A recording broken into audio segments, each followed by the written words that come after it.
My family refused to come to my wedding, saying IT wasn't worth their time. But my billionaire in-laws turned it into the event of the year, and suddenly everyone wished they hadn't stayed away. That night, I stood in the spotlight. Can you imagine the ultimate betrayal? Your own parents, the people who raised you, flat out refusing to show up to your wedding because they thought your fiancé wasn't good enough for them. It was a crushing blow, but what they didn't know was that while they were busy judging, my soon-to-be husband's family was about to unleash a bombshell that would turn my heartbreak into the most talked-about celebration Colorado had ever seen, making headlines across 3 states. I remember it like it was yesterday. The engagement ring felt heavy, almost like a burden, as I twisted it around my finger, staring at my phone. 3 missed calls from my mom, 2 from my dad, and a string of texts that made my stomach clench. Eleliana, it read, "We've thought about this extensively, and we simply cannot support this union. Your father and I have invested too much in your future to watch you throw it away on a carpenter from Montana. Until you come to your senses, we won't be attending this so-called wedding." I just dropped the phone onto the kitchen counter of our tiny Denver apartment. Wedding planning chaos was everywhere, scattered amidst bills and takeout menus. Mason, my incredible Mason, was working double shifts at the construction site downtown, just so we could afford our modest ceremony. I was picking up extra teaching assignments at 3 different schools, saving every single penny. We'd scrimped and saved for months just to cover the church rental and a reception at the local community center. The bitter irony wasn't lost on me.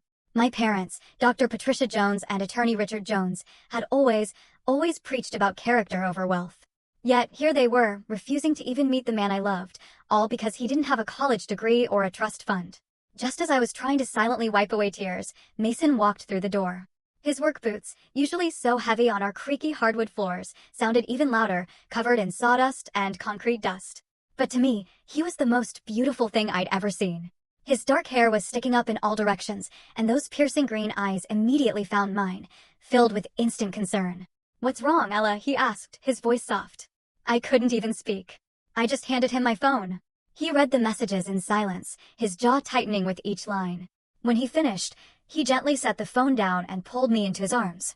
"I'm so sorry," he whispered into my hair. "I know how much you wanted them there." "It's not your fault," I choked out, my voice cracking. "They're snobs. But I never imagined getting married without my parents. Mom was supposed to help me with my dress. Dad was supposed to walk me down the aisle." Mason pulled back, his calloused hands cradling my face. "We don't need their approval, Elle. We never did. And, honestly, my family is going to love you so much, you'll forget all about them." I managed a weak smile. The truth was, I hadn't met much of Mason's family yet. His parents lived in a remote part of Montana where cell service was spotty, and they'd been traveling. All I knew was that his dad, Robert Carter, had some kind of business that kept them busy, and his mom, Susan, was supposedly thrilled to finally meet me. They'd confirmed they'd be flying in for the wedding with his younger sister, Emma, and a few cousins. "Tell me again about your family," I asked later, snuggled into his arms on our thrift store couch. "I'm still nervous about meeting them all at once." Mason chuckled, that low rumble I'd fallen in love with. "There's nothing to be nervous about. Dad's quiet but incredibly kind. He'll probably try to fix something in our apartment within 5 minutes of meeting you. Mom will want to cook for you and ask a million questions about your students. Emma's going to steal you away to talk about books. She's getting her PhD in literature. And they're really okay with you marrying a girl they've never met?" I pressed. "They trust my judgment," he said, pressing a kiss to the top of my head. "Plus, I've told them enough about you that they feel like they already know you. Mom actually said she's never heard me talk about anyone the way I talk about you." Our wedding was still 3 weeks away, but the stress of planning everything ourselves was taking its toll. We'd booked the sweetest little church on the outskirts of Denver, with white wooden pews and stained glass windows that caught the afternoon light just perfectly. The reception would be at the community center next door, serving barbecue from Mason's favorite local spot and a simple, 3-tiered cake from the grocery store bakery. It wasn't glamorous, but it was us. Mason had even built our wedding arch himself from reclaimed wood he found at the construction site. I'd made the centerpieces from wildflowers we'd picked together in the mountains. Everything was simple, heartfelt, exactly what we wanted. Except now, the guest list had shrunk considerably. My parents' absence meant my entire side of the church would be practically empty. I had a few college friends flying in and my elderly Aunt Margaret, but that was it. The thought of walking down that aisle to mostly empty pews made my chest tight. "Maybe we should postpone," I said quietly one night. "Save up more money. Try to work things out with my parents." "Ella." Mason's voice was firm. "Look at me." I met his eyes. "We are not postponing our lives for people who can't see how incredible you are. Our wedding is going to be perfect because we'll be there, promising to love each other forever. That's all that matters." He was right, but it didn't make the hurt any less sharp. I dreamed of my wedding day since I was little, and in every version, my parents were there, beaming with pride. Instead, they were probably at their country club, telling their friends about their daughter's unfortunate life choices. Over the next few days, I threw myself into wedding preparations with renewed determination. If my parents wanted to miss out on the happiest day of my life, that was their loss. I altered my grandmother's vintage lace dress to fit perfectly, practiced my vows until I could recite them without crying, and confirmed all the details with our vendors. Mason's family arrived 2 days before the wedding, and I was honestly shocked by how normal they seemed. I don't know what I'd expected, but Robert Carter looked like an older version of Mason, tall, broad-shouldered, with kind eyes and hands that clearly knew hard work. Susan was petite and energetic, with graying brown hair and the same infectious smile as her son. She hugged me like she'd known me for years. "Finally," she exclaimed. "Mason has told us so much about you. I feel like we're old friends already." Emma, Mason's sister, was exactly as advertised, a book lover with wild, curly hair and an easy laugh. She immediately started asking me about my favorite novels and her current dissertation topic on contemporary American literature. They'd rented rooms at a modest hotel downtown and insisted on taking us out for dinner at a casual Italian place. Nothing about their behavior suggested anything other than a middle-class family from rural Montana. Robert talked about the weather and asked about my teaching. Susan wanted to know if I needed help with any last-minute wedding preparations. Emma told stories about Mason's childhood that made me laugh until my sides ached. The only thing that struck me as slightly unusual was their arrival. I'd assumed they'd driven from Montana, but Mason mentioned they'd flown in. When I asked about it later, he just shrugged and said his dad had found a good deal on flights. The night before the wedding, I lay awake staring at the ceiling. Tomorrow, I'd become Mrs. Liliana Carter. In less than 18 hours, I'd be walking down the aisle of that little white church to marry the man who'd changed my entire world. My phone buzzed with a text from an unknown number. "Congratulations on your wedding tomorrow. We're so looking forward to celebrating with you. The Carter family." I smiled in the darkness. At least one family would be there to witness our vows. At least someone would be cheering when Mason and I promised to love each other forever. I had no idea that by this time tomorrow night, I'd be questioning everything I thought I knew about the quiet carpenter I was about to marry. The morning of my wedding arrived with Colorado's signature brilliant blue sky and crisp mountain air. I woke up at my childhood friend Sarah's guest room, following the old tradition of not seeing the groom before the ceremony. Sarah, my maid of honor, was already bustling around with coffee and breakfast pastries. "Today's the day, Mrs. Carter," she sang, throwing open the curtains. "How are you feeling?" "Terrified, excited, and nauseous," I admitted, pulling the covers over my head. "Is that normal?" "Completely normal," she laughed. "Now get up because we have exactly 4 hours to transform you into a bride, and your hair appointment is in an hour." The beauty salon Sarah had found was a small local place specializing in vintage-inspired styles. As the stylist worked my long brown hair into soft waves reminiscent of the 1950s, I found myself actually relaxing for the first time in weeks. This was really happening. In a few hours, I'd be married to Mason. My phone rang just as the stylist was adding the final bobby pins to secure my grandmother's pearl hair comb. The caller ID showed Aunt Margaret's name, and my heart immediately jumped to my throat. "Margaret, is everything okay?" "Oh, honey," her voice was shaky. "I'm so sorry. I'm at Denver General. I fell this morning and broke my hip. They're taking me to surgery in an hour." The blood drained from my face. Aunt Margaret was the only family member I had left who was actually going to show up for my wedding. She was supposed to walk me down the aisle since my father had made it clear he wouldn't be there. "Don't worry about the wedding," she continued quickly. "You go ahead and have your beautiful day. I'll be thinking of you every minute." "Margaret, I should come to the hospital." "Absolutely not," she insisted. "You have a wedding to attend, young lady. Your own wedding. Promise me you won't leave that church." After I hung up, Sarah immediately wrapped me in a hug, careful not to mess up my hair. "I'm so sorry, Elle, but she's right. You can visit her tomorrow on your honeymoon layover." I nodded, blinking back tears. Now I really will be walking down the aisle alone. No family at all. "You have me," Sarah said firmly. "And you have Mason's family. Sometimes the family we choose is more important than the family we're born into." An hour later, we arrived at the little white church. It looked even more beautiful than I remembered, with Mason's handcrafted wooden arch positioned perfectly at the altar, decorated with the wildflowers we'd made together. Sunlight streamed through the stained glass windows, casting rainbow patterns across the wooden pews. But something was different. There were cars in the parking lot. A lot of cars. Expensive cars. A sleek black Mercedes sedan sat next to a pristine white BMW SUV. Behind them, a silver Porsche and what looked like a Tesla. My stomach dropped. I wondered if my parents had changed their minds and decided to show up after all, bringing their wealthy friends as some kind of power move. Those aren't your parents' cars, are they? Sarah asked, voicing my exact thought. I don't think so, I mumbled. Dad drives a Lexus and Mom has that ridiculous white Cadillac. We walked through the church's side entrance, and I immediately heard voices coming from the main sanctuary. Lot of voices. The church sounded full. Sarah peeked around the corner, and her eyes went wide. Ella, you need to see this. I joined her at the doorway and nearly gasped. The church was packed. Every single pew was filled with people I'd never seen before, all dressed impeccably. The women wore elegant dresses and sophisticated jewelry, while the men were in expensive-looking suits. They were chatting quietly among themselves, but there was an energy in the air that felt different from what I'd expected for our simple ceremony. Who are all these people? I whispered, my mind reeling. Before Sarah could answer, Susan Carter appeared at my elbow. She looked radiant in a navy blue dress that probably cost more than my monthly salary, though she wore it with the same warm smile she'd had at dinner. Liliana, you look absolutely stunning, she said, embracing me carefully. That dress is exquisite. Susan, I stammered. I don't understand. Who are all these people? We only invited about 30 guests in total. Susan's smile became slightly mysterious. Well, dear, when word got out about Mason's wedding, a few more people expressed interest in attending. Family, friends, business associates of Robert's. I hope you don't mind that we expanded the guest list a bit. A bit? I looked back at the packed sanctuary. There have to be over 200 people in there. Actually, it's closer to 300, Susan said cheerfully. But don't worry about that now. You have more important things to think about. Are you ready? My head was spinning. Business associates? What kind of business did Robert Carter run that warranted 300 wedding guests? And how had they even fit everyone in our tiny church? Emma appeared at my other side, looking gorgeous in an emerald green dress that complemented her curls perfectly. The photographer wants to take some pictures with you before the ceremony starts, she said. Photographer. I blinked. We hired Mrs. Peterson from down the street to take photos with her digital camera. Oh, that's so sweet, Emma said. But Dad arranged for someone a bit more professional.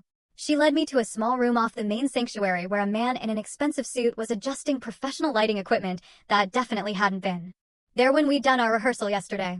Behind him stood a woman with multiple cameras hanging around her neck, the kind of equipment I'd only seen at celebrity weddings in magazines. Miss Jones, I'm Marcus Wellington from Wellington Photography, the man said, extending his hand. We're honored to be documenting your special day. Wellington Photography. I'd heard that name before. They'd photographed the governor's daughter's wedding last year, the one that made the cover of Colorado Bride magazine. I think there's been some mistake, I started to say, but Susan placed a gentle hand on my arm. No mistake, dear. Robert and I just wanted to make sure this day was captured beautifully. Now, shall we take some portraits? The next 30 minutes passed in a blur of professional photography. Marcus positioned me in various spots, adjusting lighting and giving me directions like I was a fashion model. His assistant documented it all. I kept catching glimpses of the sanctuary filling up even more. People continued to arrive, and I noticed several individuals who looked vaguely familiar, though I couldn't place where I'd seen them before. Sarah, I whispered when she returned from checking on the reception setup. Please tell me you know what's going on. Her face was pale. I want to check on the community center, and it's not the community center anymore. What do you mean? I mean, there are catering trucks outside. Expensive catering trucks. And florists. And what looks like a full bar setup and party planners with clipboards directing people around like they're setting up for some kind of gala. My heart started racing. That's impossible. We booked the community center. We're serving barbecue from Jimmy's Place and grocery store cake. I think, Sarah said slowly, Mason's family might have made some changes. Before I could process this information, the church organist began playing the processional music.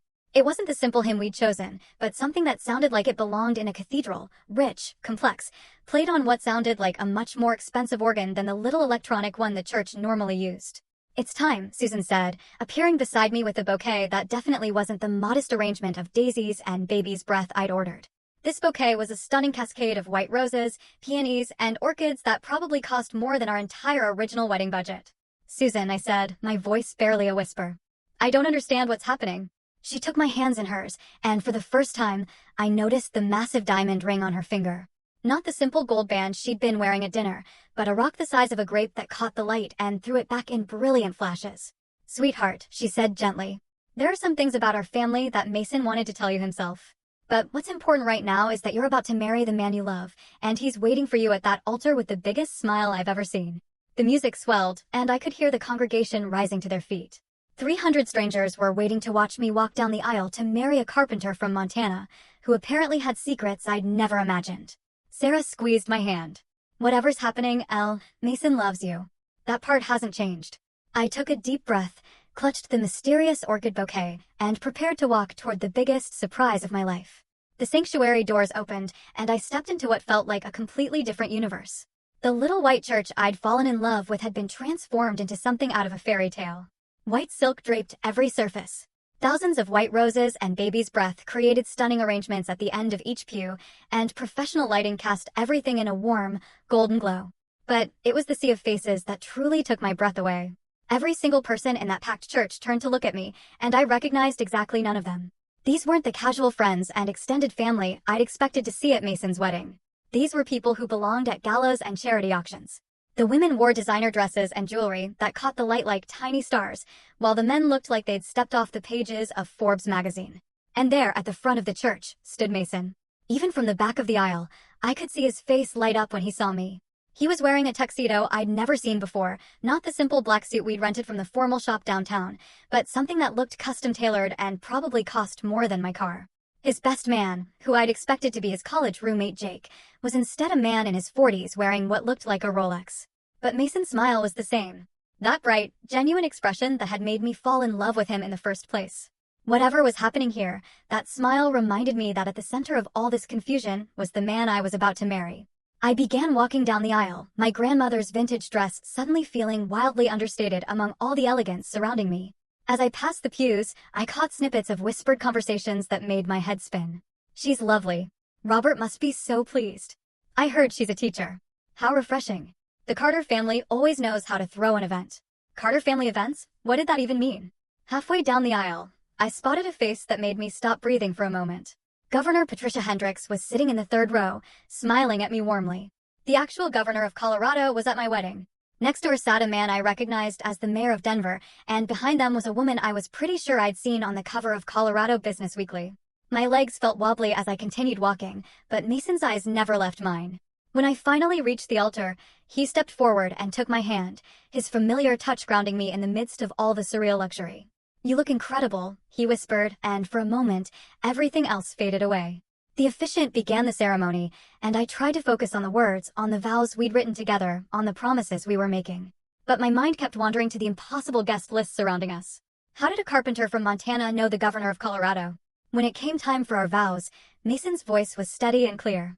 As he spoke the words we'd practiced together in our tiny apartment, promising to love me through whatever surprises life might bring, there was something in his eyes that suggested he knew exactly what surprises were coming. My own vows felt surreal as I spoke them to this packed audience of strangers, but when I looked into Mason's face, the words came from my heart, just as they had when we'd practiced alone. "You may kiss the bride," the officiant announced, and Mason's lips met mine as 300 people erupted in applause.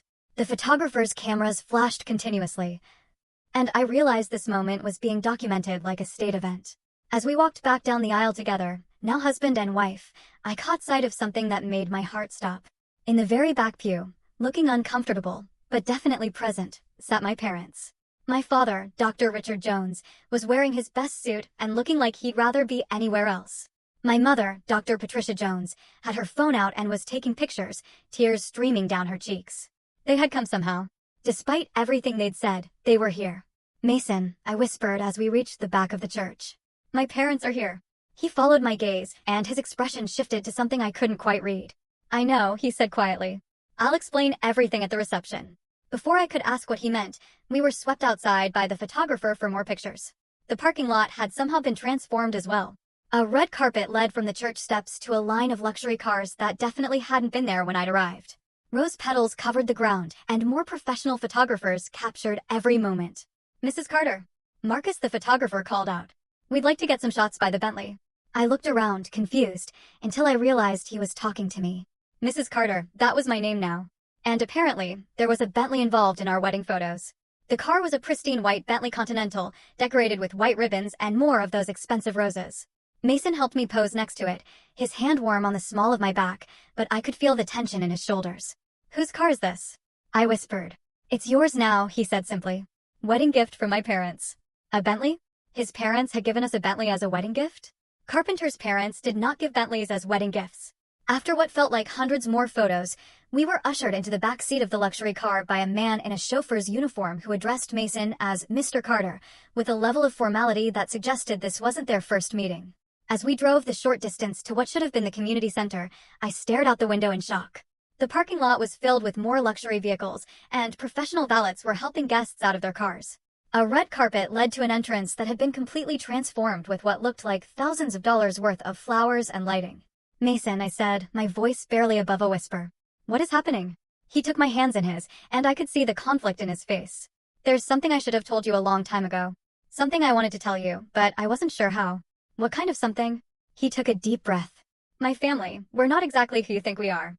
The chauffeur opened our door, and the sounds of a full orchestra drifted out from what had once been a simple community center. Through the glass doors, I could see crystal chandeliers that definitely hadn't been there yesterday, and what appeared to be a full ballroom setup with round tables draped in white linens. "How? Not exactly." I managed to ask. Mason helped me out of the car, and as we stood on the red carpet with photographers capturing our every move, he looked into my eyes with an expression that was part love, part apology, and part something that might have been relief. "My father isn't just in business, Al. He owns Carter Industries, and well, Forbes estimated our family's net worth at around $3 billion last year." The world tilted sideways. $3 billion, my husband. My carpenter husband, who worried about overtime shifts and shopped for groceries with coupons, was a billionaire.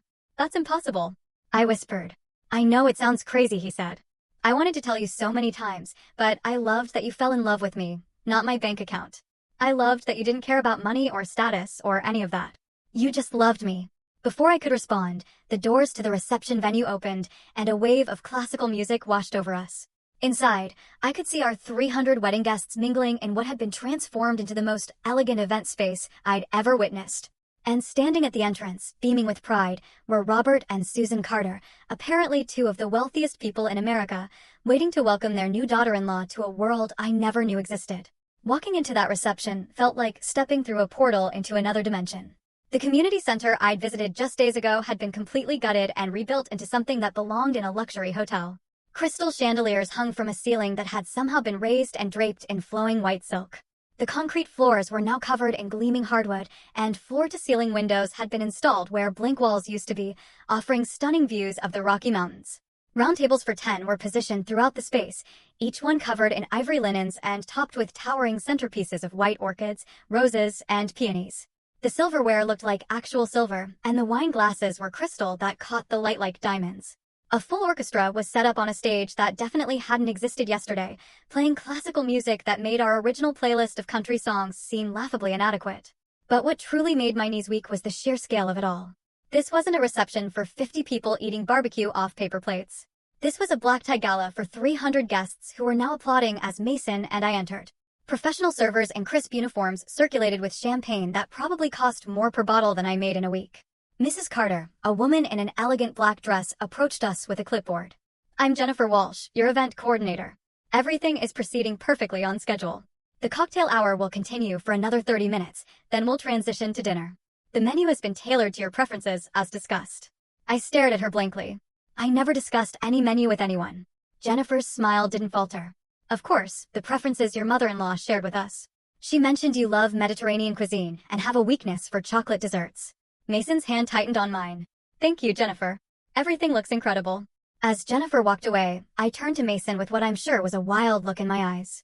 "How long has this been planned?" "The orchestra, the flowers, the everything." I can explain," he started, but a booming voice interrupted us. "Mr. and Mrs. Carter. Congratulations. What a beautiful ceremony." I turned to see a tall man in an expensive suit approaching with his arms outstretched. Mason straightened slightly. "Senator Williams, thank you for coming." This is Senator David Williams." "Senator, my wife, Liliana." "Senator Williams, as in United States Senator Williams?" I shook his hand on autopilot while my brain tried to process that a U.S. senator was at my wedding reception. "Your husband's family has been invaluable to Colorado's economic development," the senator said to me warmly. "And I hear you're a teacher? How wonderful. Education is the foundation of everything." Before I could respond, another couple approached, then another, and suddenly I was in the middle of a receiving line of people whose names I recognized from newspapers and television. The CEO of a major tech company, a federal judge, the owner of the Colorado Rockies. All of them spoke to Mason with the familiarity of old friends and treated me with the kind of respect usually reserved for, well, for billionaires' wives. "I need some air," I whispered to Mason after the 10th introduction to someone whose net worth probably exceeded most countries' GDP. He immediately guided me toward a set of French doors that opened onto what had once been the community center's tiny back patio, but was now an elegant outdoor terrace, complete with heat lamps, more flowers, and a view of the mountains that had been somehow enhanced with professional lighting. "How is this possible?" I asked once we were alone. "Yesterday, this was a community center with folding chairs and fluorescent lighting." Mason ran his hand through his hair, messing up the perfect styling for the first time all day. "My mother has a team of people who specialize in event transformation. When she sets her mind to something, it happens fast." "A team of people," I repeated slowly. "Mason, normal mothers don't have teams of people." "I know." He sat down on a bench that was definitely more expensive than our entire apartment's furniture combined. "Ella, I've been trying to figure out how to tell you this for months." I sat beside him, my grandmother's dress pooling around us. "Tell me what exactly? That you're rich? That your family is rich? That you've been lying to me about who you are?" "Not lying," he said quickly. "Never lying. Everything I told you about myself is true. I did grow up in Montana. I do love working with my hands. I really was living paycheck to paycheck when we met." "Then how?" "Because I chose to." He turned to face me fully. "When I turned 18, my father offered me a position at Carter Industries. Vice President Track, corner office, 7-figure salary. I turned it down." I blinked at him. "You turned down a 7-figure salary?" "I wanted to make my own way. I wanted to know who I was outside of the family money. So I moved to Denver, got a job in construction, and tried to live like a normal person." Tried to live like a normal person? I echoed, my voice rising. "Mason, we split grocery bills. I watched you stress about overtime pay. You let me believe we were struggling financially." "We were," he said earnestly. "I was. I've been living entirely off my construction salary for the past 3 years. I haven't touched a penny of family money. But they've been watching," I said, pieces clicking together. "Your parents knew exactly who I was, where I worked, what I liked to eat." Mason nodded reluctantly. "They had you investigated before I brought you to meet them. It's standard protocol for anyone who gets close to family members." "I'm sorry, Elle. I hated that part of it." Investigated. The word felt bitter in my mouth. "What did they find out about me that I don't know about myself?" "Nothing bad," he said quickly. "Just basic background stuff, financial records, employment history, education. They were actually impressed that you've never had so much as a parking ticket." I stood up abruptly, needing to pace. "This is insane, Mason. People don't get investigated for dating construction workers. People don't transform community centers overnight. People don't invite U.S. senators to their weddings. The Carters do," he said quietly. Through the French doors, I could see our wedding guests mingling, laughing, drinking champagne that probably cost more than most people's rent. My parents were standing near the orchestra, looking simultaneously awed and terrified. My mother was actually taking notes in a small notebook, probably documenting every detail for her country club friends. "Your parents came," Mason said, following my gaze. "How did they even know to come?" "They said they weren't coming. They were very clear about not supporting this marriage." Mason's silence was answer enough. "You called them," I said, a dawning realization. "Or your family did." "My father called your father yesterday morning," he admitted. "They had a conversation about the importance of family being present for life's most significant moments." "What kind of conversation?" "The kind that happens when Robert Carter, founder and CEO of Carter Industries, personally calls to invite you to his son's wedding." I leaned against the railing, staring out at the mountain view. "So, they didn't have a change of heart about you being good enough for me. They found out you were rich." "Well, that's exactly what happened, isn't it?" My parents, who refused to attend their daughter's wedding because her fiancé was just a carpenter, suddenly showed up the moment they discovered he was actually a billionaire. Mason moved to stand beside me. "Does it matter why they came?" "They're here now." "It matters because it proves everything I already knew about them," I said, my voice breaking slightly. "They don't love me. They love the idea of what I can do for their social status." Inside, Jennifer, the event coordinator, was announcing that dinner would be served in 10 minutes. Through the glass, I could see our guests moving toward their assigned tables, each marked with calligraphy place cards that probably cost more than our original wedding invitations. "What happens now?" I asked. "Do I go back in there and pretend I belong in a room full of senators and CEOs? Do I smile and make small talk with people whose weekly grocery budget is more than I make in a year?" Mason took my hands in his. "You don't have to pretend anything. You belong in that room because you're my wife. Because you're brilliant and kind, and you make me want to be a better person every single day. But I'm not one of them, Mason. I grade papers at the kitchen table and shop at thrift stores and drive a car with duct tape holding the bumper on." "Neither am I," he said firmly. "Money doesn't change who you are inside, Elle." I'm still the same guy who fell in love with you in that coffee shop. I still want to build things with my hands and come home to you every night.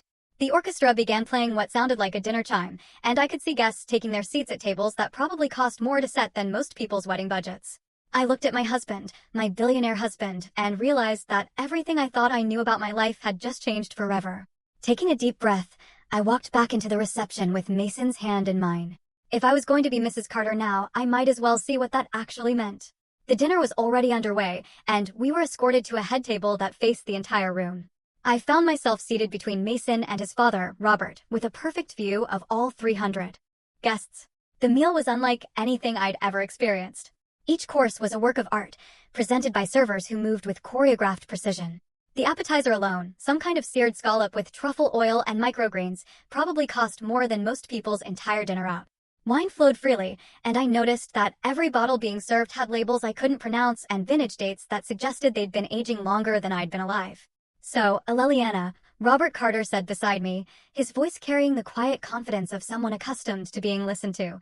"Mason tells me you teach 4th grade." Yes, I managed, still feeling surreal about having a casual conversation with a billionaire. "At Riverside Elementary. I've been there for 3 years. Education is the great equalizer," he said thoughtfully. "Some of my most successful business partnerships have been with people who started with nothing but a good teacher who believed in them." Despite everything, I found myself warming to Mason's father.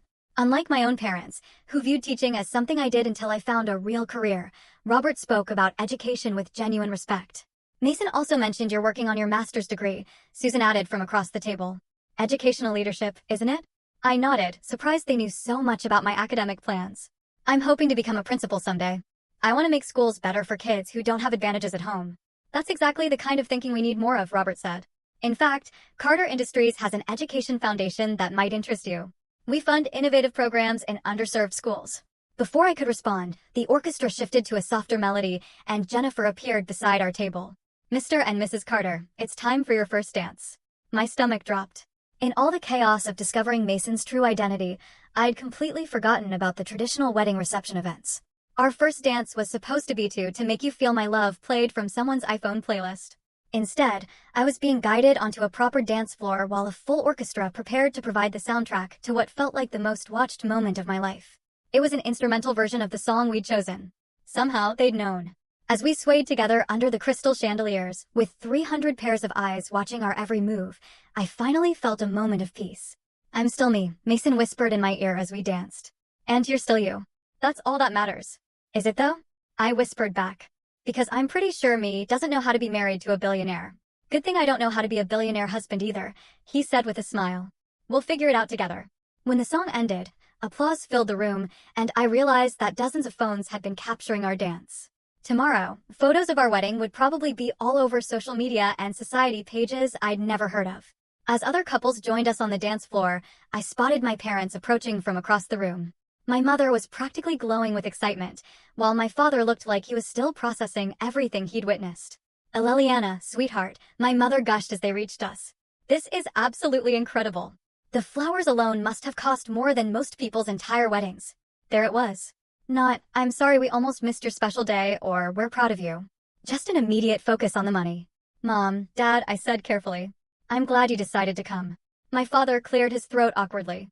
When Mr. Carter called yesterday, he made it clear that family should be present for such an important occasion. He's quite persuasive. Persuasive how? I asked, though I wasn't sure I wanted to know. "Well," my mother jumped in, her voice dropping to an excited whisper. "He mentioned that Carter Industries is looking to expand their healthcare investments, and your father's expertise in medical technology could be quite valuable." My heart sank. Even now, at my own wedding, my parents were networking. My father added, straightening his tie. He suggested that perhaps we'd been too hasty in our judgment of Mason's prospects. I looked at Mason, who was standing beside me with a carefully neutral expression. "Did you know about this?" I asked. "I asked my father to call them," he admitted. "But I didn't know about any business discussions." Before I could respond, the orchestra announced that it was time for the father-daughter dance. My father stepped forward expectantly, but I hesitated. This was the man who'd refused to walk me down the aisle just hours ago, now ready to dance with me because he discovered I'd married into money. "I don't think so," I said quietly. My father's face fell. "Liliana, I know we made some mistakes, but some mistakes." I couldn't keep the anger out of my voice anymore. "You told me you couldn't support my marriage. You said Mason was beneath our family." You made it clear that you'd rather miss my wedding than pretend to approve of my choices. We were protecting you, my mother said defensively. We thought he was just some construction worker with no prospects. He was just some construction worker, I said. And I loved him anyway. But you couldn't see past his bank account to the person he actually is. The entire reception seemed to quiet around us, though the orchestra continued playing softly. I was vaguely aware that many of our guests were watching the drama unfold, but I was beyond caring. The only reason you're here right now is because you found out he's rich. I continued.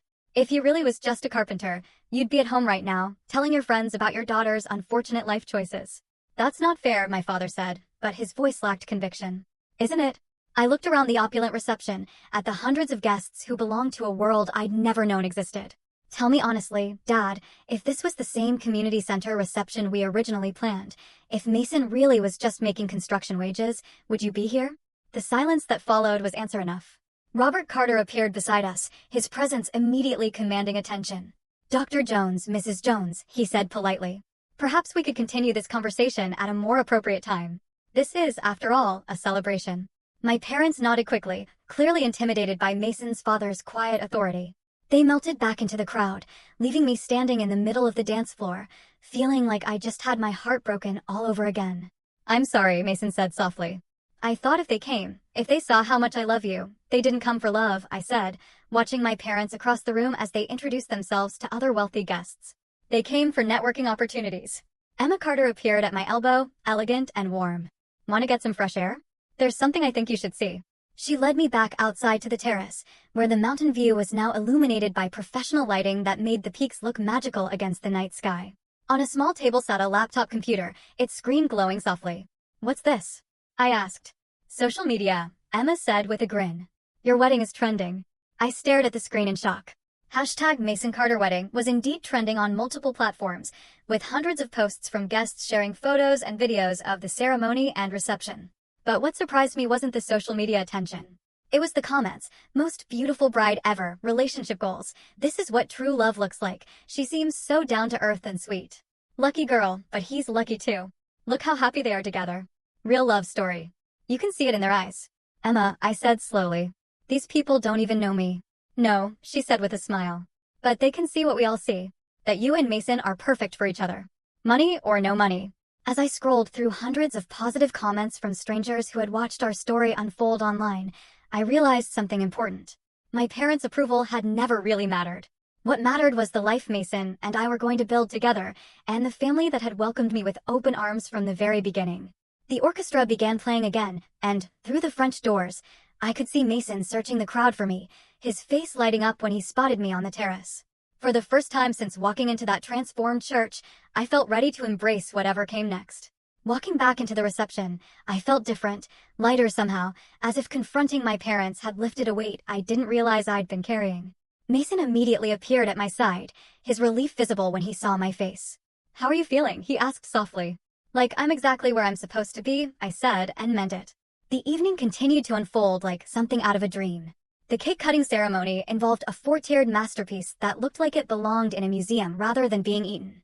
Each layer was a different flavor: vanilla bean with raspberry filling, chocolate with salted caramel, lemon with lavender buttercream, and red velvet with cream cheese frosting. It was so far removed from our original grocery store sheet cake that I couldn't help but laugh. What's funny? Mason asked as we posed for photos with the ornate cake. I'm just thinking about how we spent 3 weeks debating whether we could afford the upgrade from vanilla to chocolate, I said.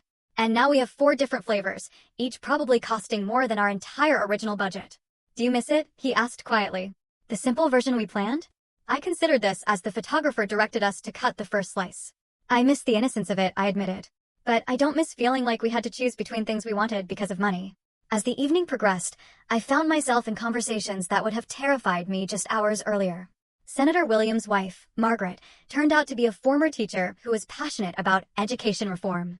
We spent 20 minutes discussing literacy programs and standardized testing while our husbands talked about infrastructure bills. You know, Margaret said, sipping her champagne.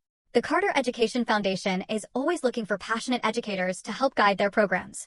You should consider getting involved. Before I could respond, a commotion near the entrance caught my attention. A young woman in an evening gown was arguing with what appeared to be security personnel. Her voice carried across the reception. I'm family, she was saying loudly. Ask Mason.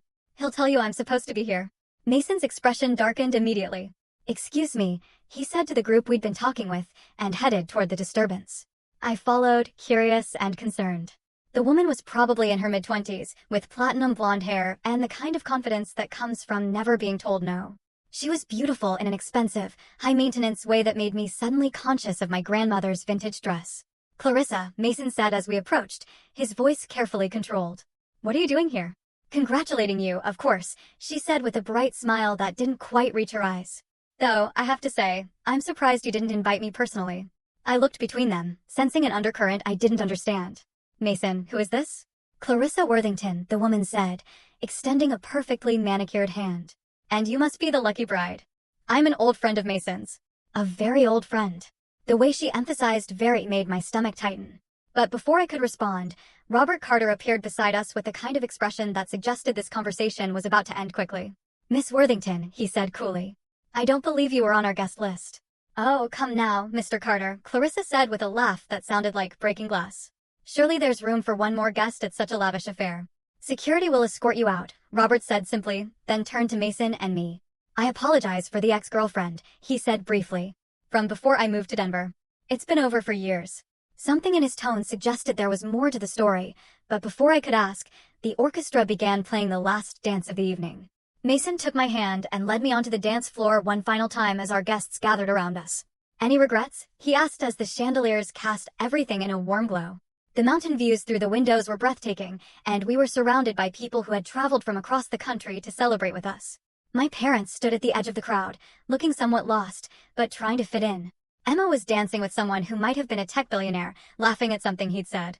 Robert and Susan Carter watched their son with obvious pride and affection. "Just one," I said finally. Mason's face fell. "What?" "I regret not knowing about your family sooner," I said. "Not because of the money, but because I missed out on months of knowing how wonderful they are." His relief was palpable. "They've been dying to properly welcome you to the family," he said. "Mom's already planning Christmas, and she wants to know if you'd be interested in joining the Foundation's board of directors." The Education Foundation, among others. Carter Industries supports about 15 different charitable organizations. Mom thinks you'd be perfect for the education and children's welfare boards.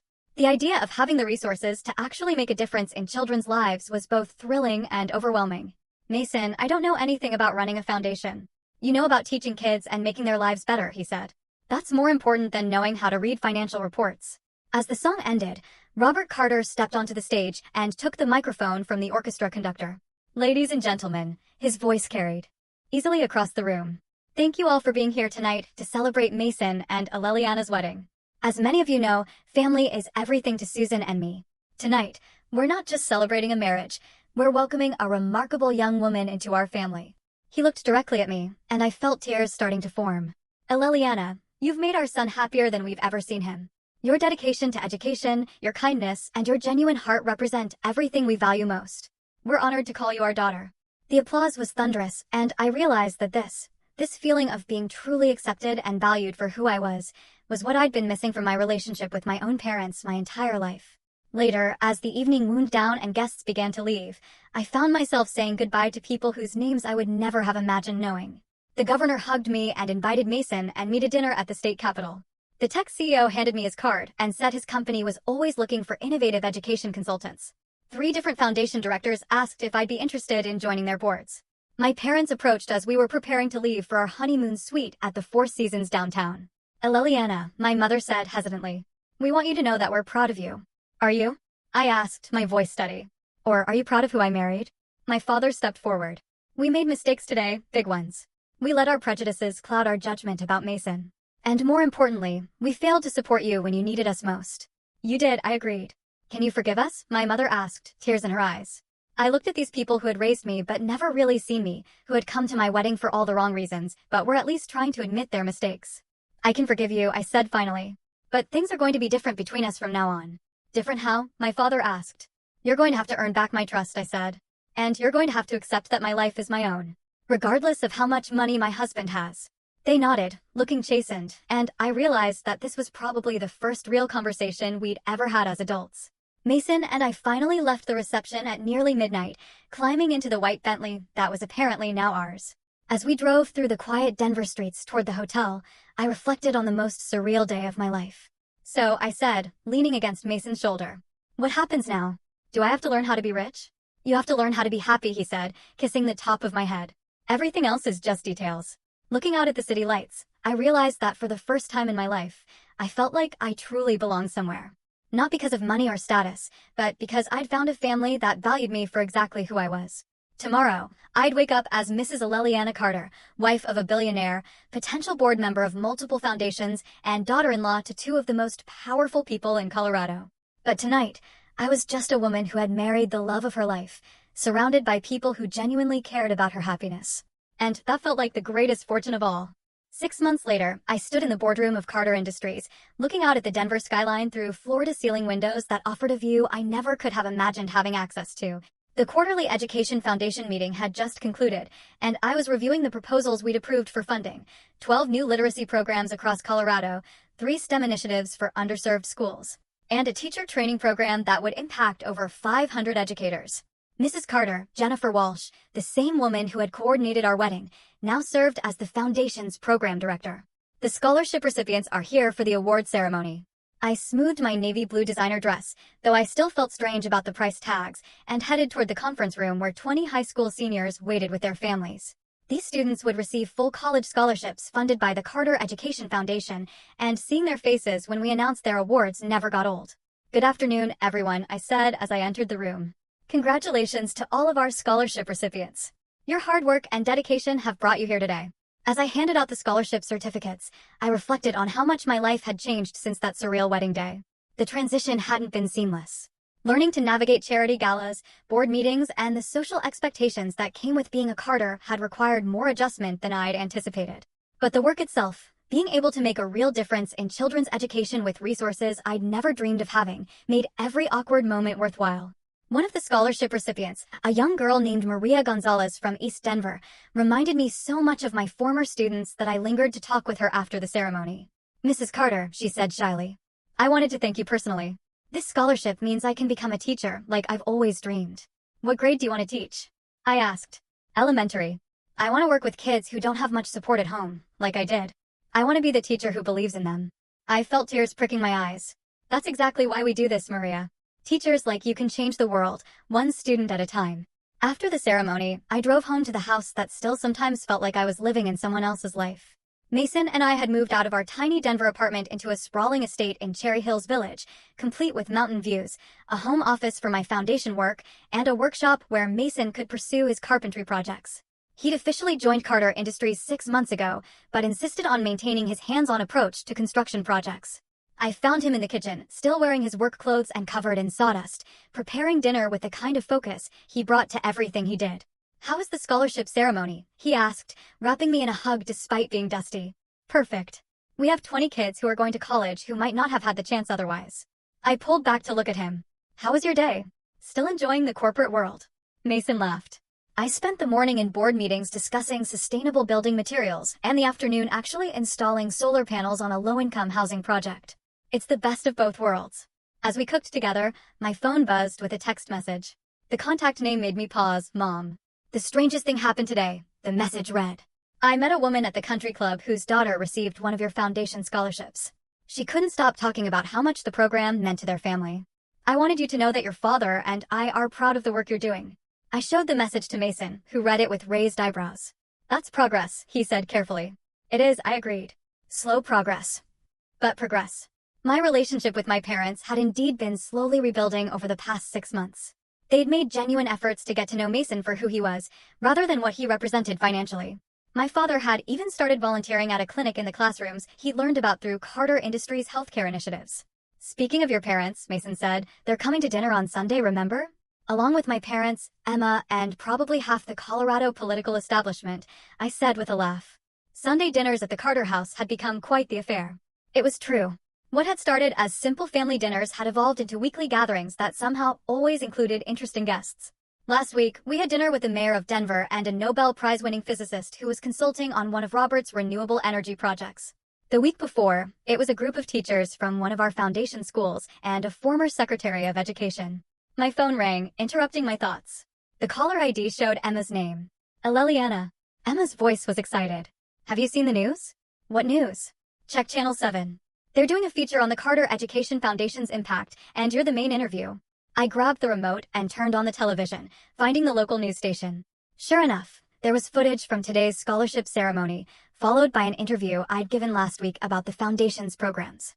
The Carter Education Foundation has funded over 50 programs in its first year under new leadership, the reporter was saying. Director Leliana Carter, a former elementary school teacher, has brought a grassroots approach to the foundation that's already showing remarkable results. The interview segment showed me talking about the importance of supporting both students and teachers, with statistics about improved literacy rates and college enrollment in the schools we'd supported. Mrs. Carter represents a new generation of philanthropic leadership, the reporter continued. Her background in education has helped the foundation focus on programs that create lasting change rather than just providing funding. Mason wrapped his arms around me from behind as we watched. Look at you, changing the world. We're changing the world, I corrected. None of this would be possible without Carter Industries support. The news segment ended with footage of our wedding day. Apparently, that event was still considered newsworthy 6 months later. Seeing ourselves dancing at that incredible reception, surrounded by all those influential guests, felt like watching someone else's life. Do you ever miss it? Mason asked quietly. The simplicity of before? I turned in his arms to face him. I miss some things. I miss the feeling that our problems could be solved with overtime pay and coupon clipping. I miss feeling like I knew exactly who I was and where I fit in the world. But I don't miss feeling powerless to help the kids who needed more than I could give them on a teacher's salary. I don't miss watching talented students give up on college because they couldn't afford it. I don't miss feeling like the problems I cared about were too big for me to make a real difference. We were interrupted by the doorbell, which in our new house played an elaborate chime that still made me jump. Mason went to answer it, returning with a massive flower arrangement and an envelope. Delivery for Mrs. Carter, he said with a grin. The flowers were from the family of one of our scholarship recipients, with a note thanking me for making dreams possible. The envelope contained an invitation to speak at the National Education Foundation's annual conference in Washington, D.C. They want you to give the keynote address on innovative philanthropy and education, Mason said, reading over my shoulder. That's terrifying, I said immediately. That's amazing, he countered. You've become one of the most respected voices in education philanthropy in less than a year. As if to prove his point, my phone rang again. This time it was a producer from a national morning show wanting to interview me about the scholarship program for a segment on education funding. After I hung up, Mason and I looked at each other and started laughing. Remember when your biggest worry was whether we could afford flowers for the wedding, he said. Remember when you were afraid to tell me your family had money because you thought I might love you for the wrong reasons? I countered. We finished preparing dinner in comfortable silence, and as we sat down to eat, I realized that this quiet moment with my husband in our kitchen, talking about work that mattered and planning for a future that could impact thousands of lives, was exactly the life I was meant to have. My phone buzzed one more time with a text from Robert Gonzalez. Mrs. Carter, it read. Thank you for seeing Maria's potential when others didn't. You've changed our entire family's future. I showed the message to Mason, who smiled that same bright smile that had made me fall in love with him in a coffee shop that felt like a lifetime ago. So, he said, reaching across the table to take my hand. Any regrets about marrying a billionaire? Just one, I said, enjoying the moment of worry that crossed his face. What's that? I regret that it took a wedding disaster to show me that sometimes the most beautiful life comes from the most unexpected places. Outside our windows, the Colorado mountains stood silhouetted against the sunset. And I thought about the girl who had walked down the aisle 6 months ago, afraid her family wouldn't show up to her wedding. That girl had no idea she was walking toward a life beyond her wildest dreams. Not because of money, but because she was about to discover what it meant to be truly valued, truly supported, and truly loved. The wedding my parents had tried to ignore indeed became the event of the century, but more importantly, it had become the beginning of a story I never could have written for myself, one where a teacher from Denver got to change the world. One student at a time. And that was worth more than all the Bentleys, designer dresses, and crystal chandeliers in the world.